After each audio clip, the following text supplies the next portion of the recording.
Pronome it em inglês. Muita gente acha que sabe usar, mas hoje a gente vai falar sobre 2 erros muito comuns que você com certeza comete. 2 erros muito comuns, especialmente entre os brasileiros.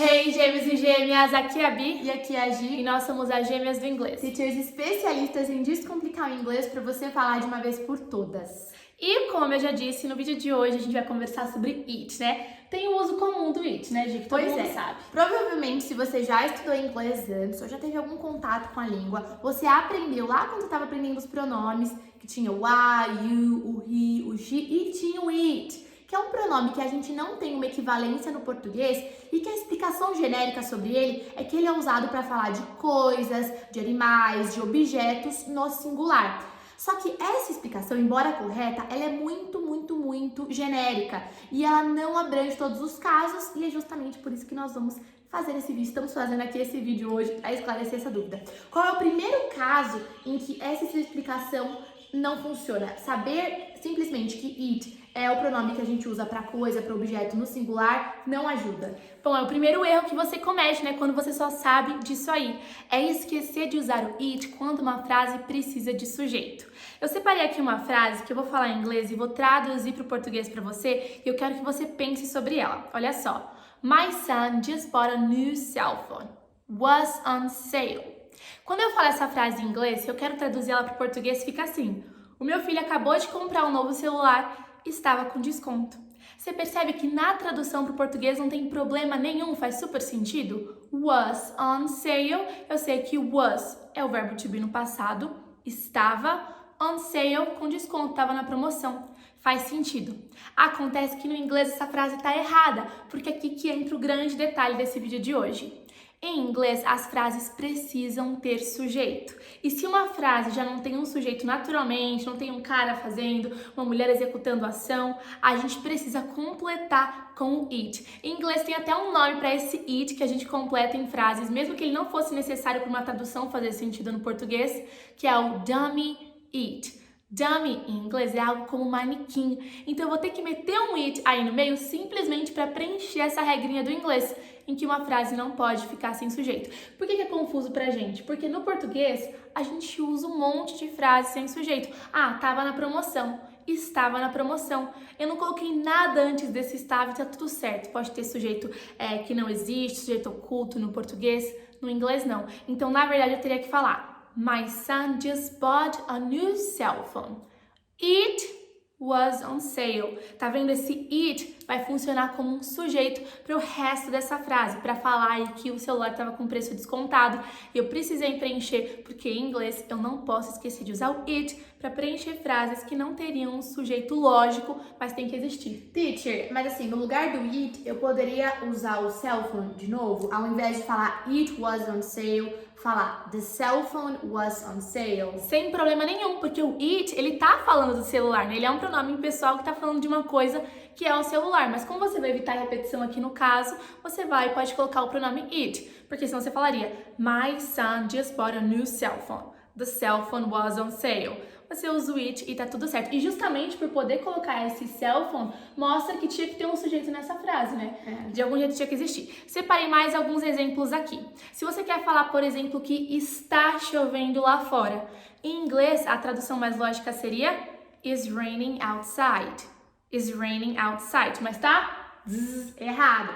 Muitos brasileiros, inclusive, traduzem assim, né? Está chovendo, it's raining, né? É o intuitivo. É justamente por isso que a gente falou que é um dos erros muito cometidos por brasileiros, porque no português a gente está acostumado a lidar com frases sem sujeito. Em inglês fica It is raining outside. Que hora é? Que hora é agora? Bom, em inglês, se você fosse usar uma tradução aí literal partindo do português, What time is? What time is? Que hora é? Mas a gente tem que colocar um it aí. What time is it? Que horas são? Esse it aí não pode faltar. E mais um último exemplo, se eu quero falar, nossa, é quente no Brasil. Is hot in Brazil. Gente, eu aposto que quem está assistindo esse vídeo aqui, sei lá, 99% das pessoas, se eu falasse, traduz, é quente no Brasil. Is hot in Brazil. A galera esquece de usar o it, falante de português esquece, mas a gente tem que colocar. It is hot in Brazil. Primeiro erro que você comete, esquecer de colocar o it nas frases que precisam ter um sujeito ali sendo colocado, porque toda frase em inglês tem que ter sujeito. Se ele não faz sentido natural para você, mete um it que vai funcionar. E o segundo erro, gente, que também é super comum, é você esquecer de colocar o pronome it quando o verbo precisa de um objeto. E calma que assim é muito gramatiquês, na prática isso aqui são tecnicalidades, vamos ver como funciona isso na hora de falar inglês de fato. Pensa nessa frase aqui que a gente separou. Alguém chega em mim e pergunta: Where is my passport? Where is my passport? Onde está o meu passaporte? Eu quero saber onde está. Aí eu respondo para a pessoa: I gave to your brother. Eu dei para o seu irmão. I gave, eu dei. I gave to your brother. Eu tenho certeza que para a grande maioria das pessoas que está assistindo esse vídeo fez perfeito sentido, você não identificou erro nenhum. Uai, tá perfeito. I gave to your brother. Acontece, gente, que no inglês a gente precisa colocar o it para verbos que vão precisar de um objeto. Quando a gente dá alguma coisa, quando a gente dá para alguém, a gente tem que dar alguma coisa, tudo bem? Ah, eu dei pro seu irmão. Você deu o quê? Tá faltando dizer o que você deu aí. Então, tá ficando feio esse exemplo. Você tem que tomar cuidado, né? Quando a gente fala assim, quem dá alguma coisa, porque vai, né? Enfim. Foque no aprendizado aqui, interprete certo. Se você só ler a tradução, né, eu dei pro seu irmão, você vai achar que não tem nenhum erro, né, com essa frase, que tá tudo tranquilo. Mas tem um erro sim. O verbo principal aí, o gave, como eu já disse, ele precisa de um objeto direto. Então eu preciso colocar aí o que eu dei, né? Como eu disse, quem dá alguma coisa. Então pensando nessa frase, eu deveria ter falado I gave it to your brother. Tudo bem? Olha o it entrando aí para satisfazer essa necessidade do objeto. De novo, eu poderia falar I gave your passport to your brother. Eu poderia repetir aí o seu passaporte. Mas no inglês é muito comum a gente usar o it para evitar esse tipo de repetição, tornar o discurso, tornar a conversa menos exaustiva, né? I gave it to your brother. Separei aqui vários mais exemplos pra gente falar sobre isso, ficar bem claro. Pensa só que eu vou e te pergunto: What did you do with your car? What did you do with your car? Tô te perguntando, o que você fez com o seu carro? Aí você quer me responder que você estacionou na garagem. Ah, eu estacionei na garagem. No português funciona super bem. Eu não preciso dizer eu estacionei o carro na garagem ou então eu estacionei ele na garagem. Não. Mas no inglês precisa. Se você simplesmente responder I parked in the garage. I parked in the garage. Eu estacionei na garagem, por mais que pareça certo, está errado. Você precisa dizer I parked it in the garage. Eu estacionei isso na garagem. Ou então, sim, você poderia falar I parked my car, meu carro, in the garage. Mas, de novo, é muito comum usar o it, porque as pessoas não ficam repetindo aí 1000 vezes o bendito do carro, tá bom? É comum a gente usar o it. E ó, pra quem tá começando, eu acho que um jeito que eu gosto bastante de pensar é assim. Se eu olho só pra frase, por exemplo, se eu olhar pra I parked in the garage, olhando só pra essa frase, ela já me diz o que foi estacionado na garagem? Ela não me diz. Se ela não me diz, é porque tá faltando um objeto desse parked, que no caso é o carro ou it. Pronto, já sabe que você tem que colocar aí um objeto, que no caso a gente tá falando aqui do it, né? Ó, eu vou dar outro exemplo. Eu pergunto pra você assim: Do you like chocolate cake? Do you like chocolate cake? Você gosta de bolo de chocolate? Aí você quer me responder assim: sim, eu amo. No português tá perfeito, né? Eu não preciso colocar nada depois do amo, né? Sim, eu amo, acabou, ponto, period.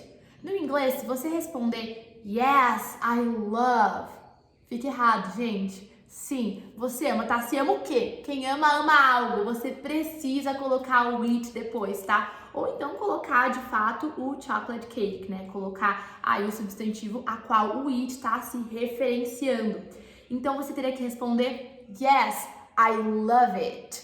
Yes, I love it. Tem que ter o it, ou então yes, I love chocolate cake.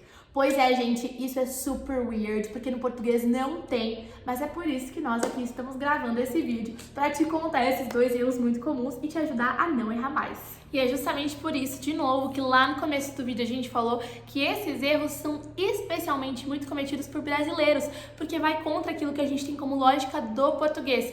No português, se alguém falar, você gosta de bolo de chocolate? Ah, eu gosto. Já tá subentendido que eu gosto de bolo de chocolate, eu não preciso falar. Pensa que no inglês nada está subentendido, que no inglês você tem que falar, tá? Não tem essa de, eu gosto disso, do bolo de chocolate. I like it. Então essas são as duas coisinhas, né? Tem mais uma observação importante, mas segura aí que a gente já vai falar sobre ela para você realmente não errar, não ficar confuso. Mas só um resuminho antes, então a gente aprendeu que as frases em inglês precisam de sujeito e a gente aprendeu que a gente precisa colocar o objeto direto depois do verbo quando a frase pedir. Acontece que em relação a esse primeiro tópico aí, toda frase em inglês precisa de sujeito.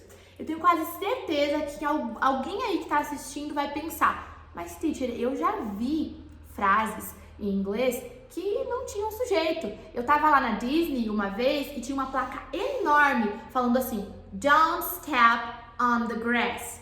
Não pise na grama. Bianca, essa frase estava errada? Eles erraram na placa? Como é que é? Essa frase não estava errada, gente. O que acontece é que sim, existe uma exceção. Quando a gente está falando sobre comandos, quando a gente está usando o imperativo em inglês, aí sim, nesse caso específico, você não precisa usar o it. Se você pode, né, ter uma frase sem sujeito. Por exemplo, don't step on the grass. Ou então uma mãe vira pro filho e fala, close the window. Fecha a janela. Tudo bem, não precisa ter o it, por quê? Porque eu tô usando o imperativo, eu tô dando um comando, uma ordem, e aí tudo bem ficar sem sujeito, tá? É a exceção da regra. Espero que você tenha gostado do vídeo de hoje. Não deixe de se inscrever aqui no canal, já ativa o sininho para você receber nossas notificações, dá um like nesse vídeo que ajuda demais na divulgação para mais pessoas aprenderem, o canal crescer rumo aos 200k. Quem sabe antes da virada do ano, antes de 2021, 200k. E a gente se vê no próximo vídeo. Take care!